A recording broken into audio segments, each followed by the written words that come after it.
I64 West is open once again after an early morning fire forced officials to close part of the interstate. You can see right here some of the damage from our WHAS11 drone. Kentucky transportation crews were on the scene inspecting the bridge and haven't found any structural damage.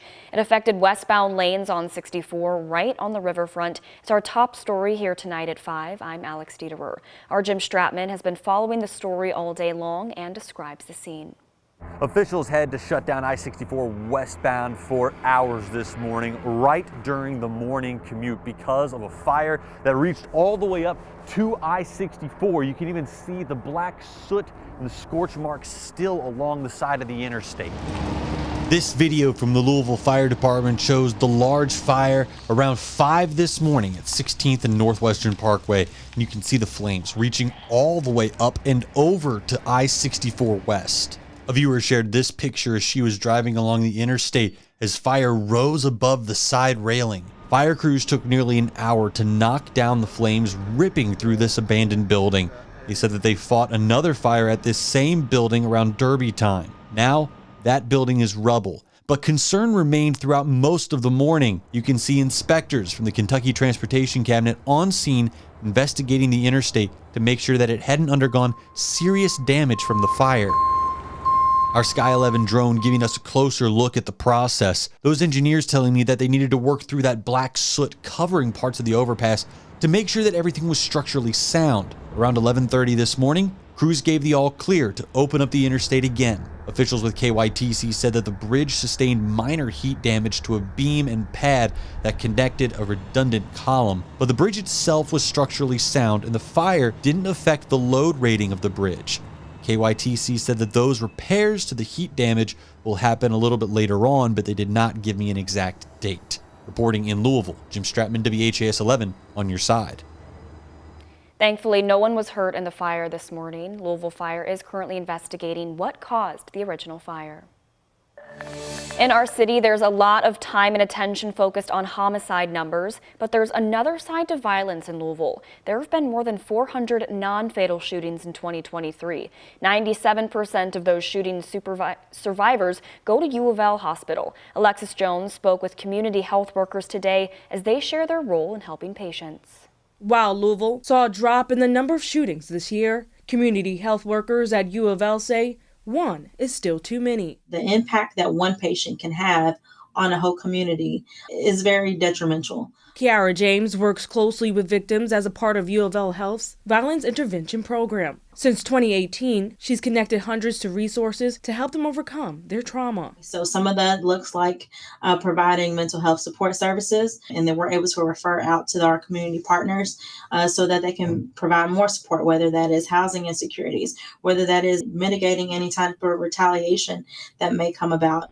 According to LMPD's gun violence dashboard, LMPD investigated 406 non-fatal shootings this year. Though that's less than 2022, that's more than double the number of homicides in 2023.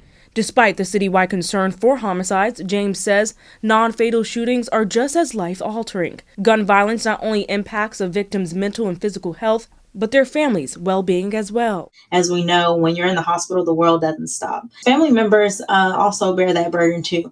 Thankfully, James says her team will continue their mission into the new year inside U of L's Trauma Center, where their healing begins. In Louisville, Alexis Jones, WHAS11 on your side. According to U of L Health, the Violence Intervention Program has seen a lot of growth over the years. When the program first began, only 5% of patients accepted services, and as of today, the number of patients has grown to 60%.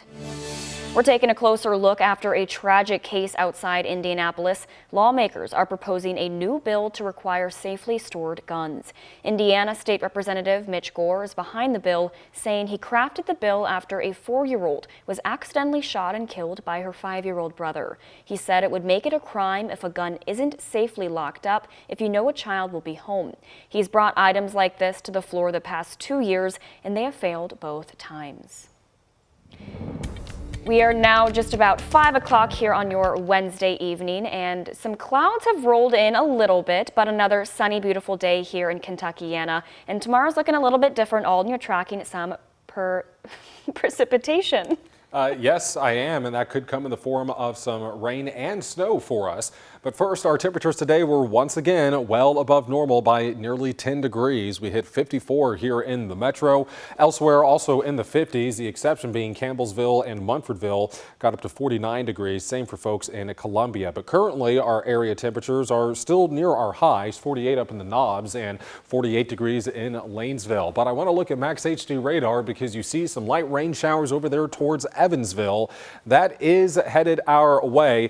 Maybe even a little light shower there in parts of central Harrison County. Otherwise, we are dry for the moment, but that is going to be changing as we're tracking this little wave right here, this little spin in the atmosphere that is producing snow over central Missouri. But it's relatively light snow and it has some light rain with it too. We'll notice that light rain rolling through first before we see any possible snow showers, but most of us are unlikely to see that snow for tomorrow. So that's something we're going to be keeping a very close eye on, although some of us will get a little bit of snowflake activity falling. Looking outside again over the next 12 hours, our temperatures will continue to slowly drop here. Those clouds will keep us from cooling off as much as we otherwise could, but overnight was when we'll notice some of those light rain showers pushing through the region even before 5 o'clock. Ahead, I'll time out when exactly our neighborhoods could see or could not see some of that snow, Alex.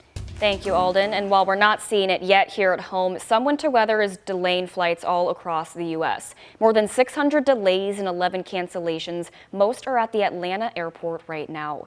Travel numbers are breaking records this holiday season. Today, the TSA tells us they screened 2.6 million people yesterday. And surprisingly, the average wait time in standard screening lanes at airports across the country was less than 7 minutes. The busy airports and roads are seeing some delays, however, due to the weather. Melissa Adon has the details. Cleanup is underway in North Dakota after a massive winter storm blew through the heartland. That storm bringing heavy rain and dense fog to the northeast. In some parts of Connecticut, visibility was zero, the fog leading to long lines, delays, and cancellations at Bradley International Airport outside Hartford. Fog was definitely a concern when we got on the road, but I was very surprised when I saw these lines. Airports breaking records. TSA screening more than 14.5 million people at airports between last Wednesday, when the holiday rush began, through Christmas Day, screening almost 2 million more people than last year. I have noticed that it's been a lot busier the last couple times we traveled. Airlines like American and United reporting their best performance. More than 100 flights canceled today, and Friday is expected to be the busiest day for travel ahead of the new year. I'm in for an early flight at 5 a.m. and found out it was canceled, so I am rebooked and hoping to get out of here around noon. Out west, yet another storm is bringing heavy rain to Northern California and into Oregon and Washington state. High wind alerts have been issued. That storm then expected to bring rain to Southern California. Melissa Adon, ABC News, Los Angeles.